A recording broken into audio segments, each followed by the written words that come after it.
Sponsored in part by DollarSeed.com for your flowers, vegetables, and herbs. All organic seeds, all only $1 a pack. DollarSeed.com. And by WillowSpringsSoap.com.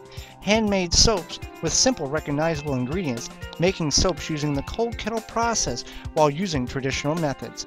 WillowSpringsSoap.com. Manuretea.com, authentic Haven brand, 100% natural soil conditioner for the home garden, all your vegetables, herbs, and flowers. Manuretea.com, always free shipping. Squirrel and Worm Farm, organic farm and gardening supplies. It's conveniently located in Plymouth, Wisconsin. Worm castings, organic potting soil, organic and heirloom seeds, cover crop seeds, and more.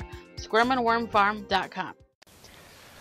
Welcome to the Wisconsin Vegetable Gardener Extra. I'm Joy Baird.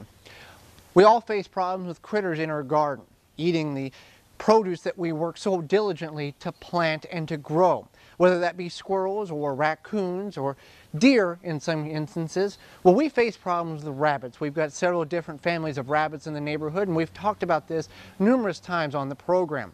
Now, there are a couple of different devices that work very effectively in rendering that problem. Winchester, Remington, Mossberg all make great devices for that, but in city limits that's kind of frowned upon, and we don't want to get in trouble with the local authorities because of that.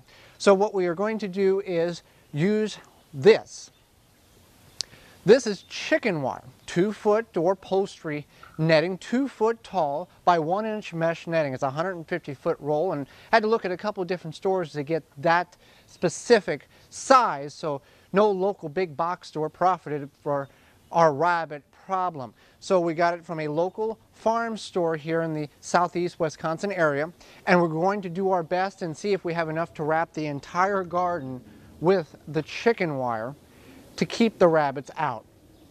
This here is a 150-foot roll of chicken netting, or poultry netting, or chicken wire for different terminology. It's 1-inch hexagons in here, and that's the space in each one of those spacings. Now there is optional 2-inch hexagon poultry netting or chicken wire, but we noticed that it's about the same diameter as our woven fence, and the rabbits just poke in and out of that thing like nobody's business. So we went with a smaller diameter.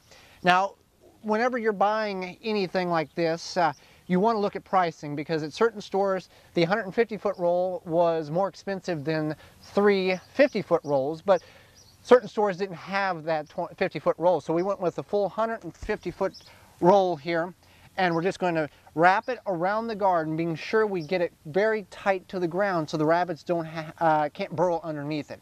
So we're just going to start on the back side, and we'll roll all the way around the garden and see how far we can make it. So we got our garden all wrapped in protective rabbit-proof fencing. Now we did the outside perimeter here. We had a 150-foot roll of 1-inch hexagon chicken wire or poultry wire, and that was enough to do the outside. And we knew we weren't going to have enough to do the whole perimeter, but we felt the investment of the $31 was good enough, and we had calculated what other wire we had to fulfill the empty spots in that. So let's take a look at some of the other wire that we had on hand in cooperation with the chicken wire that made everything come together. So around our tomatoes, we didn't incorporate them with the rabbit-proof fencing because the rabbits were not bothering the tomatoes. So we felt it was a complete waste to wrap the tomato patch with chicken wire. So we just extended out to where our onions and our beets and our crawberry, we're going to get this all cleaned up. Since the rabbits are not going to be able to get in here and feed, we'll really be able to plant it heavy.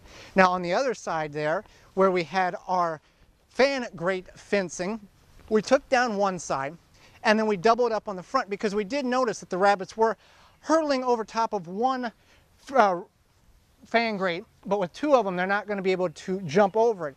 And in that case, we went ahead and took some rubber coated fencing and just added an additional height to this side, because they would run through this rubber coated fencing, but they won't with the fan grates at the bottom, because they won't be able to get up over there, and once they get in they won't be able to get out. We also took the wrapping around from our leaf lettuce, the plastic green fencing there, and we incorporated that to the addition to extend our chicken wire fencing. Now that we've got this 1,945 square foot garden fenced up, I'm pretty certain that the rabbits are going to go somewhere else. Now, one of the problems you may run into is the bottom may be loose, and we found this to be true where our raised rows, our valleys was. So we took makeshift staples out of just wire, made a little horseshoe, and we hammered it in the ground there so the rabbits can't get underneath there and get a free meal.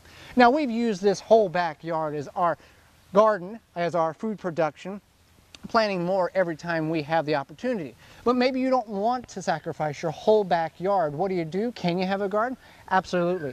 Let's head over to the sister-in-law's backyard where we incorporate a garden and family space all in one yard.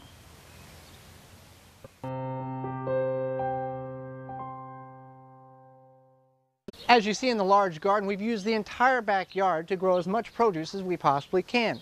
But I know some of you don't want to sacrifice the whole backyard to try to grow produce, and you don't have to. We're in the sister-in-law's backyard garden where there's plenty of room to do family activities as well as grow produce. Up here along the house, we've got a tomato patch and a little acre. We've got some plants going on. We've got carrots in the ceramic pot as well as a cucumber truss. This didn't take much space. This is 2 foot by about 15 foot. As well as we have a pinto bean patch, a small plot for tomatoes, onions, and peppers, as well as they have plenty of room to do activities such as pool and barbecue. Some additions that will be made to this backyard next year will be up along the garage. They're talking about bringing in some strawberries or raspberry bushes that we can nurse off of or take daughter plants off the ones we have at the large garden. And we do have some raspberry plants we have in other locations we'll transport over here. If you like what you see, feel free to subscribe and comment. We put out the Wisconsin Vegetable Gardener each and every Tuesday. Other programming throughout the week. I'm Joy Barrett, and this has been a Wisconsin Vegetable Gardener Extra.